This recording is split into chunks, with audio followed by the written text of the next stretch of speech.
الحمد لله رب العالمين،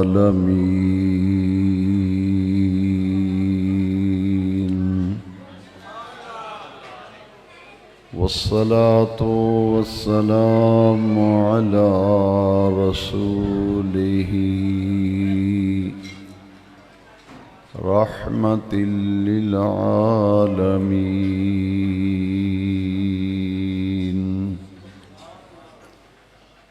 شفيع المذنبين، خاتم النبيين،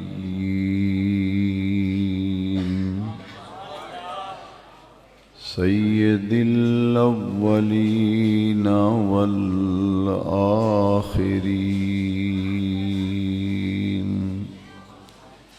سيدنا ومولانا محمد رسول رب العالمين،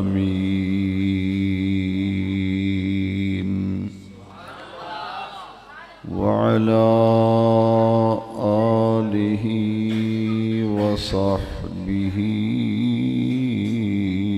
أجمعين. أما بعد، فأعوذ بالله من الشيطان الرجيم. بسم الله الرحمن الرحيم.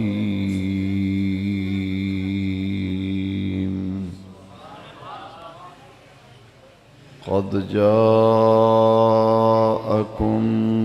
من الله نور وكتاب مبين. وقال تبارك وتعالى في القرآن المجيد في مقام آخر: إنا أرسلناك شاهدا ومبشرا ونذيرا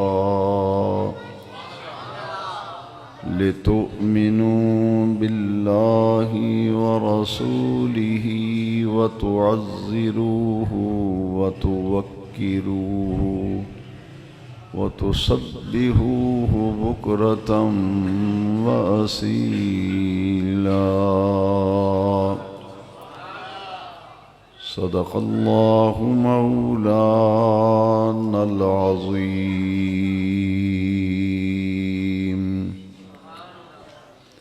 قد قال الله تبارك وتعالى عز وجل في شان حبيبه ونبيه مخبرا وآمرا: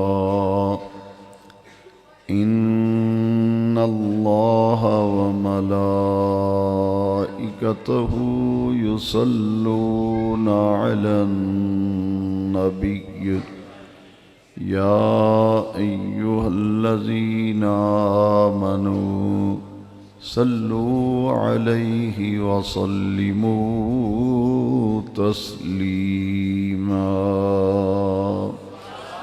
الصلاة والسلام عليك يا سيدي يا رسول الله، وعلى آلك وأصحابك يا سيدي يا خاتم النبیین۔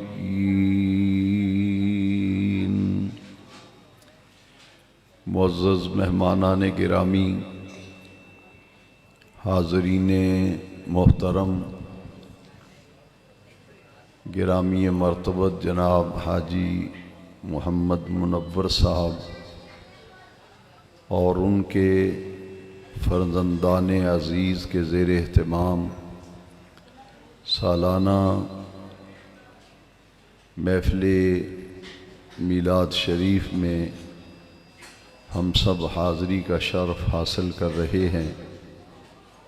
میری دعا ہے کہ اللہ رب العزت بانیان محفل، منتظمین محفل اور جملہ حاضرین و سامعین کرام کو میلاد شریف کی برکتوں سے اللہ رب العزت بہرہ فرمائے۔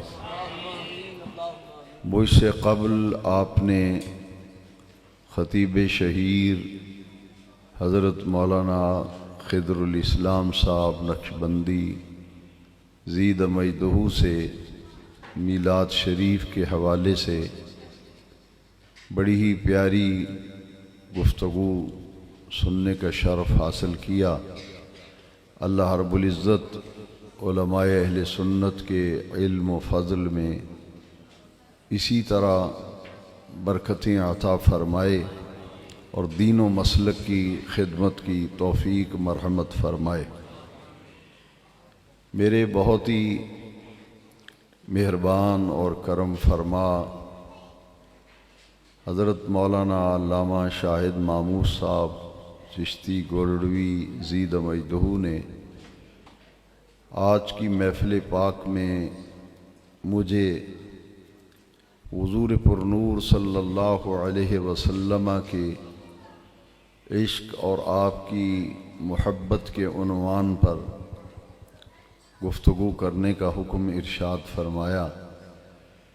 میں نے اسی لیے قرآن مجید فرقان حمید سے 2 آیات مقدسہ تلاوت کرنے کا شرف حاصل کیا۔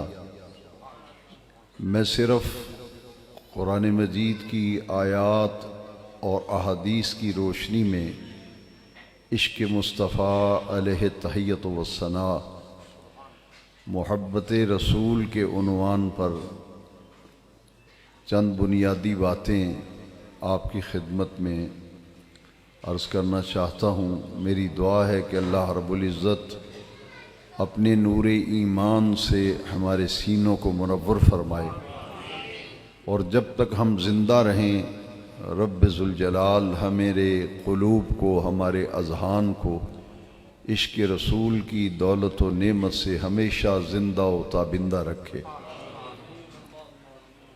میں اپنی گفتگو کا آغاز اعلیٰ حضرت عظیم البرکت مجدد دین و ملت مولانا الامام الشاہ احمد رضا خان فاضل و محدث بریلوی علیہ رحمہ، جنہوں نے ہمارے عقائد اور نظریات کی قرآن و حدیث کے ٹھوس دلائل اور براہین سے ہمارے عقیدوں کی ترجمانی فرمائی ہے۔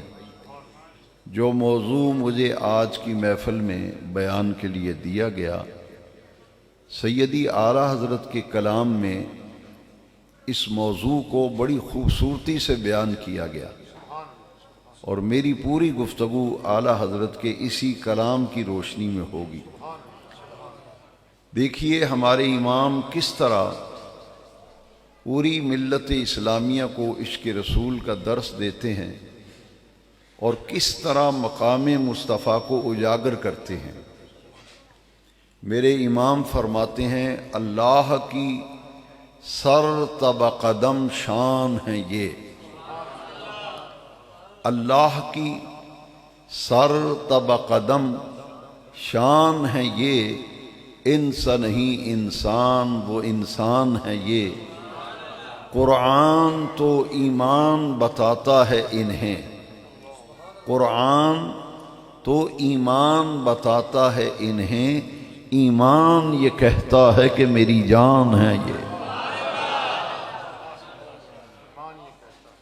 قرآن تو ایمان بتاتا ہے انہیں اور ایمان یہ کہتا ہے کہ میری جان ہے یہ۔ میرے امام کے اس کلام میں 2 باتیں معلوم ہوئیں کہ قرآن تو ایمان بتاتا ہے انہیں کہ ایمان کون ہے اور ایمان کی حقیقت کیا ہے۔ فرماتے ہیں کہ ایمان کی اصل جو ہے وہ محبت مصطفیٰ ہے۔ ایمان کی اصل حضور کی، اور اصل کہتے ہیں جڑ کو، اصل کہتے ہیں جڑ کو۔ تو دوسرے لفظوں میں، آسان لفظوں میں اگر سمجھنا چاہیں تو ایمان نام ہے محبت رسول کا. ایمان نام ہے محبت رسول کا. اسی لیے کسی نے کیا خوب کہا کہ حب احمد ہے، حب احمد ہے تو نیک انجام ہے، اتباع مصطفیٰ اسلام ہے. حب احمد ہے تو نیک انجام ہے، اتباع مصطفیٰ اسلام ہے. ڈاکٹر اقبال نے بھی اسی عقیدے کی پوری زندگی ترجمانی کی. عشق رسول کا عنوان بڑا منفرد عنوان اور موضوع ہے. ڈاکٹر اقبال کہتے ہیں قوت عشق سے ہر پست کو بالا کر دے، قوت عشق سے ہر پست کو بالا کر دے، دہر میں اسم محمد سے اجالا کر دے، دہر میں اسم محمد سے اجالا کر دے. اب دیکھیے کہ ایمان نام ہے محبت مصطفیٰ کا. اس پر میں ایک حدیث شریف، کیونکہ ہمارے عقائد اور نظریات کی بنیاد جو ہے وہ اللہ کے قرآن پہ ہے یا مدینے والے مصطفیٰ کریم کے فرمان پر ہے. کسی کے ذہن میں یہ خیال نہ آئے کہ یہ تو ایک دعویٰ ہے کہ ایمان نام ہے محبت رسول کا. یہ ایک دعویٰ ہے کہ ایمان نام ہے مدینے والے آقا کی محبت کا. اب اس دعوے کو ثابت کرنے کے لیے میں پہلے حدیث شریف عرض کروں گا اور بعد میں پھر قرآن کی آیت، کیونکہ اس ترتیب سے پھر قرآن کی آیت کو سمجھنا آسان ہو جائے گا.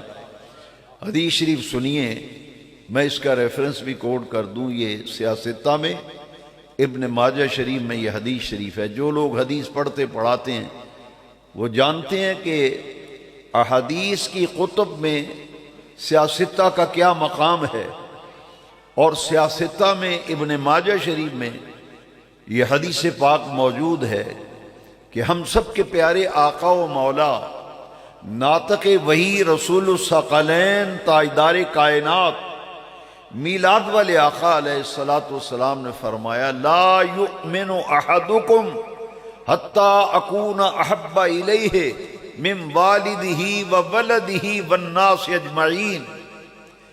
تم میں سے کوئی شخص اس وقت تک کامل مومن نہیں ہو سکتا جب تک میں اسے، اس کے والدین، اس کی اولاد، والناس اجمعین، اور پوری دنیا کے انسانوں سے بڑھ کر جب تک محبوب نہ ہو جاؤں، تم میں سے کوئی شخص اس وقت تک کامل مومن ہو ہی نہیں سکتا.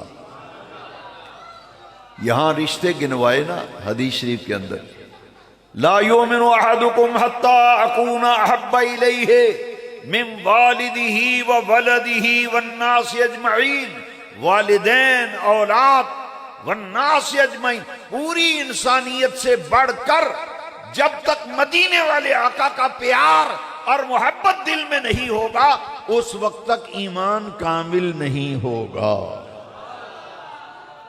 ایمان کامل نہیں ہوا.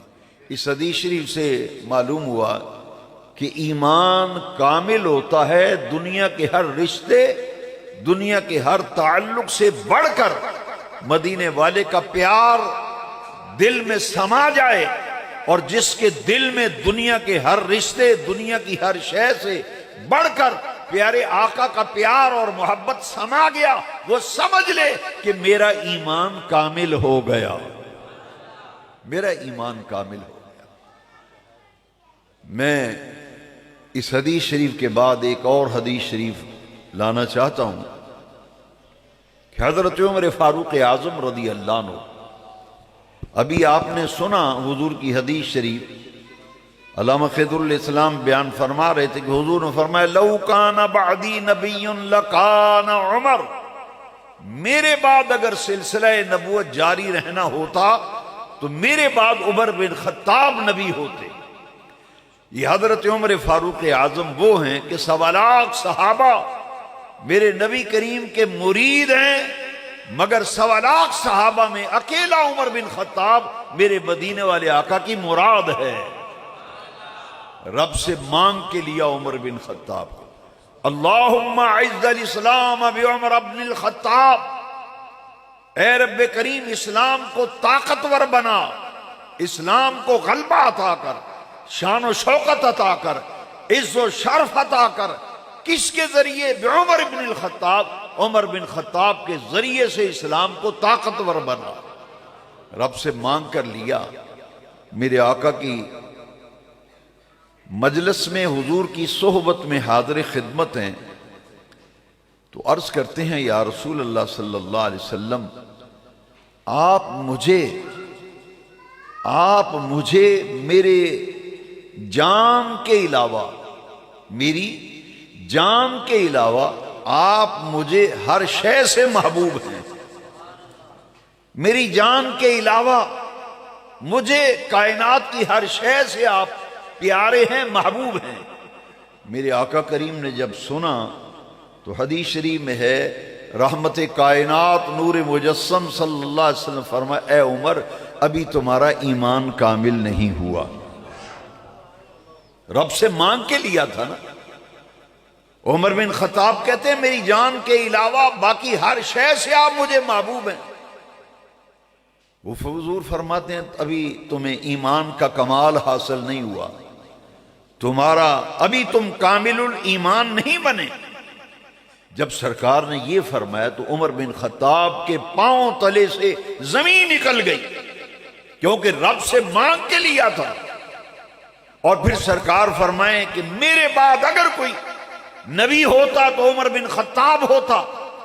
عمر بن خطاب نے جب سنا کہ میرے آقا فرماتے ہیں عمر ابھی تم کامل الایمان نہیں بنے، تمہارا ایمان کامل نہیں ہوا، لرز گئے اور لرز کر عرض کیا، آنکھوں میں آنسو تھے اور ہونٹ کپ کپا رہے تھے، لڑکھڑاتی ہوئی زبان سے پوچھتے ہیں آقا میں کامل الایمان کب بنوں گا، میرا ایمان کامل کب ہوگا،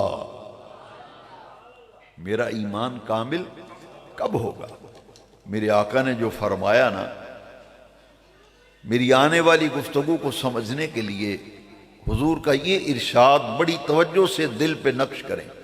میرے آقا نے فرمایا عمر جب میں تجھے تیری جان سے بھی زیادہ محبوب ہو جاؤں گا تو پھر تیرا ایمان کامل ہوگا۔ کیونکہ عمر بن خطاب نے کیا کہا تھا، میری جان کے علاوہ ہر شے سے پیارے ہیں۔ فرمایا عمر تمہارا ایمان ابھی کامل نہیں۔ پوچھا آقا ایمان کامل کب ہوگا؟ فرمایا جب تیری جان سے بھی تجھے زیادہ محبوب ہو جاؤں گا تو پھر تیرا ایمان کامل ہوگا۔ عمر بن خطاب نے آپ دیدہ ہو کر عرض کی یا رسول اللہ کعبے کے رب کی قسم ہے اب آپ مجھے میری جان سے بھی زیادہ محبوب ہیں، اب آپ مجھے میری جان سے بھی زیادہ محبوب ہیں۔ فرمایا عمر اب تمہارا ایمان کامل ہوا، اب تمہارا ایمان کامل ہوا۔ معلوم یہ ہوا، ایک بات تو یہ میں نے اولاً عرض کی کہ ایمان نام ہے محبت مصطفیٰ کا، اور یاد رکھیے ایمان کامل تب ہوتا ہے دنیا کی ہر چیز، دنیا کے ہر رشتے، دنیا کے ہر تعلق سے بڑھ کر جب تک مدینے والے آقا گنبد خضرا کے مقیم سے محبت نہ کی جائے، آپ کا پیار دل میں نہ بسایا جائے تو ایمان کامل ہی نہیں ہوتا۔ ایمان کامل ہوتا ہے حضور کی محبت سے، نعرہ تکبیر، حضور کی محبت سے۔ نعرہ رسالت، نعرہ تحقیق، نعرہ حیدری، نعرہ غوثیہ، حضرت علامہ پیر محمد نور المصطفیٰ رضوی صاحب۔ اب اس ساری گفتگو جو میں نے ابتدا سے اب تک عرض کی، اب قرآن کی آیت کو سمجھنا آسان ہوگا۔ جو آیت مقدسہ میں نے تلاوت کی، اس میں رب ذوالجلال نے اپنے محبوب کریم علیہ السلام کی دنیا میں بھیجنے کا ذکر کیا نا، تو حضور کی 3 صفات کا ذکر کیا، 3 خوبیوں کا ذکر کیا، 3 شانوں کا ذکر کیا۔ تین عظمتوں کا ذکر کیا. انا ارسلناک شاہدا ومبشرا ونذیرا، اے پیارے حبیب کریم ہم نے آپ کو شاہد بنا کے بھیجا، مبشر بنا کے بھیجا، نذیر بنا کے بھیجا. حضور کے بھیجنے کا ذکر کیا اور بھیج کر فرمائے لِتُؤْمِنُوا بِاللَّهِ وَرَسُولِهِ، تاکہ تم ایمان لاؤ اللہ پر اور اللہ کے رسول پر. ایمان لاؤ اللہ پر اور اللہ کے رسول پر. معلوم یہ ہوا کہ حضور کو شاہد، مبشر، نذیر بنا کے بھیجا تاکہ پوری کائنات کے لوگ میرے رب ہونے پر ایمان لائیں اور میرے پیارے محبوب کے خاتم النبیین ہونے اور رسول برحق ہونے پر کامل ایمان لائیں. فرمایا لِتُؤْمِنُوا بِاللَّهِ وَرَسُولِهِ، تاکہ تم ایمان لاؤ اللہ پر اور اللہ کے. دو حکم ہو گئے، ایمان لاؤ اللہ پر اور اللہ کے. تین شان نبی کریم کی بیان فرمائی اور تین حکم دیے بعد میں. شان بیان کی شاہد، مبشر، نذیر، اور تین حکم دیے لِتُؤْمِنُوا بِاللَّهِ وَرَسُولِهِ، تاکہ تم ایمان لاؤ اللہ پر اور اللہ کے. اور بعد میں کیا فرمایا؟ وَتُعَزِّرُوهُ وَتُوَقِّرُوهُ. دیکھیے بے نیاز رب قرآن میں اپنے محبوب کی تعظیم اور توقیر اور ادب و احترام بجا لانے کا بے نیاز رب قرآن میں حکم دے رہا ہے. پہلا حکم ہے ایمان لاؤ اللہ پر، اللہ کے رسول پر. بات کافی تھی، لیکن جب رسول پر ایمان لانے کی بات کی نا تو متصل فرمایا وَتُعَزِّرُوهُ وَتُوَقِّرُوهُ. میرے پیارے محبوب کریم کی دل و جان سے تعظیم بھی کرو، توقیر بھی کرو، ادب و احترام بھی کرو، اور دل و جان سے میرے محبوب کی عزت و احترام کرو. وَتُعَزِّرُوهُ وَتُوَقِّرُوهُ، میرے محبوب کی خوب خوب عزت کرو، خوب خوب احترام کرو، خوب خوب توقیر کرو. یہ حکم دے کر پھر بے نیاز رب نے فرمایا تُسَبِّحُوهُ بُكْرَةً وَأَصِيلًا. پہلا حکم ایمان لاؤ اللہ پر، اللہ کے رسول پر. وَتُعَزِّرُوهُ وَتُوَقِّرُوهُ، میرے محبوب کی خوب خوب تعظیم کرو. دو حکم ہو گئے، اب تیسرا حکم آ گیا وَتُسَبِّحُوهُ بُكْرَةً وَأَصِيلًا. صبح اور شام جب دن کا اجالا نمودار ہو رہا ہو، سورج طلوع ہو رہا ہو اس وقت بھی، اور جب سورج غروب ہو رہا ہو، اندھیرا چھا رہا ہو، صبح کا اجالا آئے تب بھی اللہ کریم نے فرمایا تُسَبِّحُوهُ بُكْرَةً وَأَصِيلًا. صبح بھی اللہ کی تسبیح بیان کرو، شام کو بھی اللہ کی تسبیح. تسبیح کا معنی ہے سبحان اللہ. تسبیح کا معنی کیا ہے؟ اب اس آیت کو سمجھنے کے لیے پھر ایک حدیث کی ضرورت پڑ گئی، کیونکہ یہ جو حکم ہے کہ صبح بھی اللہ کی تسبیح بیان کرو اور شام بھی اللہ کی تسبیح بیان کرو، یعنی سبحان اللہ، یعنی سورج نکل رہا ہو تب بھی تمہاری زبان پر ہو سبحان اللہ سبحان اللہ. سورج غروب ہو رہا ہو تب بھی تمہاری زبان پر یہی جملے ہوں سبحان اللہ سبحان اللہ. اس آیت کو سمجھنے کے لیے ہمیں حدیث کی احتیاج ہے، ضرورت ہے. میرے آقا کی حدیث شریف ہے جس شخص نے سورج نکلتے وقت اور سورج غروب ہوتے وقت 100 مرتبہ پڑھا سبحان اللہ و بحمدہ. میرے آقا کی حدیث پاک صحیح مسلم میں ہے، سورج طلوع ہو رہا ہو اور اس نے پڑھا 100 مرتبہ سبحان اللہ و بحمدہ. سورج غروب ہو رہا ہے، 100 مرتبہ پڑھا سبحان اللہ و بحمدہ. آمنہ کے لال فرماتے ہیں اس کے گناہ اگرچہ سمندر کی جھاگ کے برابر بھی ہوں، ان کلمات کی برکت سے اللہ تعالیٰ معاف فرما دے گا. وَتُسَبِّحُوهُ بُكْرَةً، صبح بھی اللہ کی تسبیح، شام. پنڈی بھٹیاں والوں، میں 2 منٹ کے لیے آپ کی توجہ چاہوں گا۔ ترتیب الٹ کر دی قرآن کی اس آیت میں، بے نیاز رب نے ترتیب الٹ کر دی۔ محبوب کی تعظیم تکریم کا پہلے حکم دیا، محبوب کی عزت و احترام کرنے کا حکم پہلے دیا، اور اپنی تسبیح کا ذکر بعد میں کیا۔ بڑی توجہ چاہتا ہوں، بڑے انہماک سے سنو۔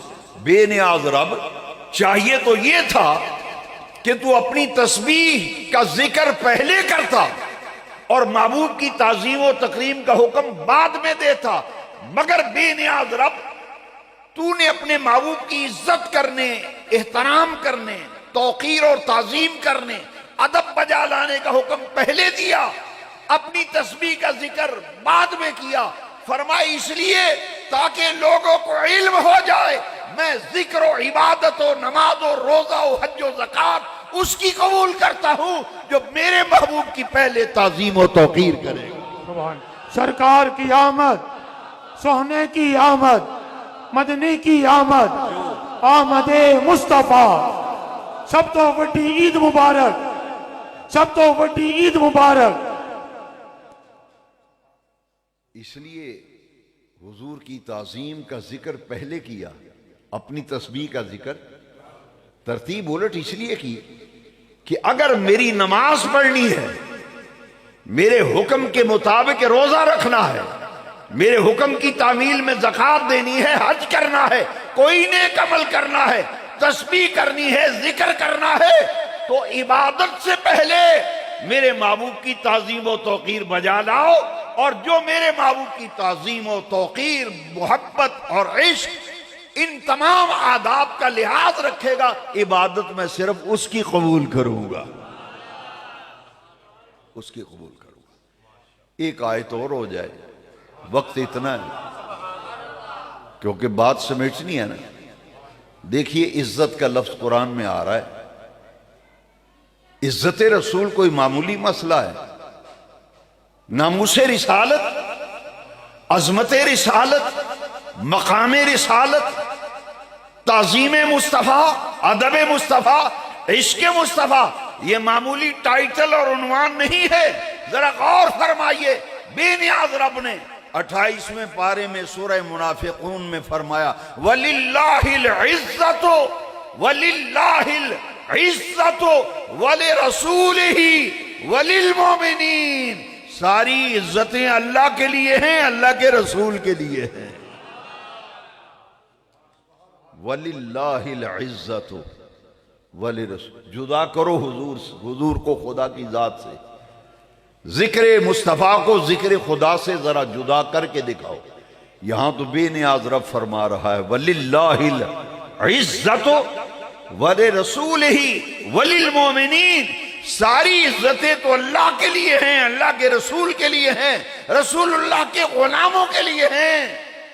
لیکن اگلی بات بھی ذرا سن لیں اور کان کھول کے سن لیں، وَلَكِنَّ الْمُنَافِقِينَ لَا يَعْلَمُونَ، وَلَكِنَّ الْمُنَافِقُونَ لَا يَعْلَمُونَ۔ پنجابی میں ترجمہ کروں یا اردو میں اس آیت کا؟ وَلَكِنَّ الْمُنَافِقِينَ لَا يَعْلَمُونَ کا معنی ہے نا منافقانوں کی پتہ ہوئے، انہاں منافقانوں کی پتہ ہوئے، ان کو کیا خبر، کیا خبر ان کو، ساری عزتیں تو اللہ کے لیے ہیں اور اللہ کے، اب بھی سمجھ نہیں آئی کہ بے نیاز رب چاہتا ہے کہ ہر ایمان والا میرے محبوب کی عزت و احترام، تعظیم و توقیر بجا لائے۔ اگر میرے محبوب کا غلام بن جائے گا، اپنے قلوب کو عشق مصطفیٰ کا مدینہ بنا لے گا، اس کی عبادت بھی میں قبول کروں گا، اس کا ذکر بھی قبول کروں گا۔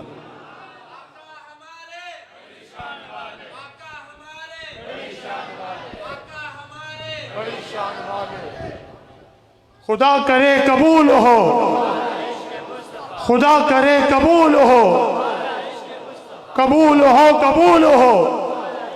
نبی کا میلاد، نبی کا جھنڈا، حضرت علامہ پیر محمد نور المصطفیٰ رضوی صاحب۔ اب عشق مصطفیٰ اور محبت مصطفیٰ کا مجھے موضوع دیا ہے تو پھر ذرا ہوشیار ہو کے سنو. میرے آقا کریم نے فرمایا جب امام مصلی پہ جلوہ گر ہوتا ہے، کسی مسجد کے صحیح العقیدہ امام جب مصلی پہ کھڑا ہو کے نماز شروع کرتا ہے، جماعت کھڑی ہو جاتی ہے، جماعت کا آغاز ہو جاتا ہے، اللہ کی رحمتوں کا نزول شروع ہو جاتا ہے، رحمت الہی کا نزول شروع ہو جاتا ہے. سب سے پہلے رحمت کس پہ برستی ہے؟ حدیث شریف میں ہے کہ امام پر. سب سے پہلے رحمت کا نزول کس پہ ہوتا ہے؟ امام صاحب پر جب ہوتا ہے نا تو پھر اس کے بعد کس پہ ہوتا ہے؟ جو بالکل امام کے پیچھے مقتدی کھڑا ہے، جو امام کے بالکل پیچھے کھڑا ہے اس پر رحمت نازل ہوتی ہے. پھر رحمت اس کے بعد کدھر جاتی ہے؟ پھر دائیں طرف کے نمازیوں پر، پہلی صف کی دائیں طرف کے نمازیوں پر. اور پھر رحمت بائیں طرف، پہلی صف کے بائیں طرف کے نمازیوں پر رحمت نازل ہوتی ہے. اس کے بعد پھر باقی ساری صفوں پر رحمت الہی کا نزول ہوتا ہے. معلوم کیا ہوا کہ جو مقتدی امام کے بالکل پیچھے کھڑا ہوتا ہے اس کی فضیلت باقی نمازیوں سے زیادہ ہے. یہ تو ہے عام امام کی بات، کسے باشد کوئی امام ہو، لیکن امام ہو امام الانبیاء، 1.25 لاکھ نبیوں کا امام، 313 اور 315 رسولوں کا سردار اور امام، وہ مصلی پہ جلوہ گر ہوں اور صحابی پیچھے کھڑے ہونے کی فضیلت چھوڑ رہا ہے. پیچھے کھڑے ہونے کی فضیلت چھوڑ رہا ہے. کھڑے ہونے کی فضیلت تو پیچھے ہے، اور امام بھی پھر امام الانبیاء. صحابی صف کے کنارے پر کھڑے ہوتے. بخاری اور مسلم کی متفق علیہ حدیث، صحابہ نے پوچھا اس عاشق رسول سے جو محبت رسول کی بنیاد پر پیچھے کھڑے ہونے کی فضیلت چھوڑ کر دائیں طرف کھڑے ہوتا تھا. صحابہ نے کہا بھائی حضور کے پیچھے جو مقتدی ہے اس کی فضیلت زیادہ ہے. ہم دیکھتے ہیں تم روزانہ قصدن اور آمدن اس فضیلت کو ترک کر کے دائیں طرف کھڑے ہوتے ہو. اس نے پتہ ہے کیا کہا؟ اس نے کہا تم فضیلتوں والے ہو، میں زیارتوں والا ہوں. تم فضیلت کی تلاش میں ہو، میں یہ فضیلت اس لیے ترک کرتا ہوں، چھوڑتا ہوں، کیونکہ میں اس فضیلت پر دیدار مصطفیٰ کو اور زیارت رسول کو ترجیح دیتا ہوں. کہا میں اس لیے دائیں طرف کھڑا ہوتا ہوں کہ حضور کے بالکل پیچھے اگر کھڑا ہوں تو حضور کا چہرہ مبارک نظر نہیں آتا. تو میں صف میں دائیں کونے میں اس لیے کھڑا ہوتا ہوں جب میرے آقا تکبیر تحریمہ ارشاد فرما کر نماز کا آغاز فرماتے ہیں. صحابی رسول کا عقیدہ سنیے اور ان کی محبت مصطفیٰ اور عشق رسول کے جذبوں کو دل و جان سے سلام پیش کیجئے. صحابی رسول کہتے ہیں پوری نماز میں جب آقا نماز شروع فرماتے ہیں میں آنکھیں چرا چرا کر رسول اللہ کے چہرے کی زیارت کرتا رہتا ہوں. پوری نماز میں حضور کے چہرے کی زیارت کرتا رہتا ہوں. پیچھے کھڑے ہونے کی فضیلت چھوڑ دی اور فضیلت پر زیارت کو ترجیح دی، اور پوری نماز میں حضور کے چہرے کی زیارت کر رہے. نماز کے علاوہ تو بات سمجھ میں آتی ہے کہ نماز کے علاوہ حضور کی زیارت و دیدار کر رہا ہے، لیکن صحابہ کا عشق رسول، ان کی محبت مصطفیٰ، عشق مصطفیٰ کمال کے اوج ثریا پر فائز تھے کہ اللہ کی عبادت کر رہے ہیں اور عبادت کے اندر رخ مصطفیٰ کا دیدار کر رہے ہیں، حضور کی زیارت کر رہے ہیں. ایک حدیث شریف اور تاکہ مضمون کی تقویت اور اس کی توثیق اچھی طرح سے آج کی محفل میں ہم سمجھ لیں. یہ حدیث شریف جو سنانے لگا ہوں اس کے راوی انس بن مالک ہیں رضی اللہ عنہ، اور یہ صحیح بخاری میں حدیث شریف ہے۔ جس دن میرے آقا کا وصال مبارک ہوا، ظاہری حیات طیبہ کی آخری دن تھا، فجر کی نماز کا وقت تھا، تو حضور نے اپنے مصلی پر سیدنا ابو بکر صدیق کو امام مقرر فرمایا تھا۔ فرمایا مرو ابا بکر فلیصلی بالناس، ابو بکر صدیق کو کہو کہ میرے مصلی پہ کھڑا ہو کر میرے حکم سے میرے غلاموں کو نماز پڑھائے۔ صدیق نماز پڑھا رہے تھے، 3 دن ہوئے حضور مسجد میں تشریف نہیں لائے۔ وصال مبارک سے 3 دن قبل حضور مسجد میں تشریف نہیں لائے۔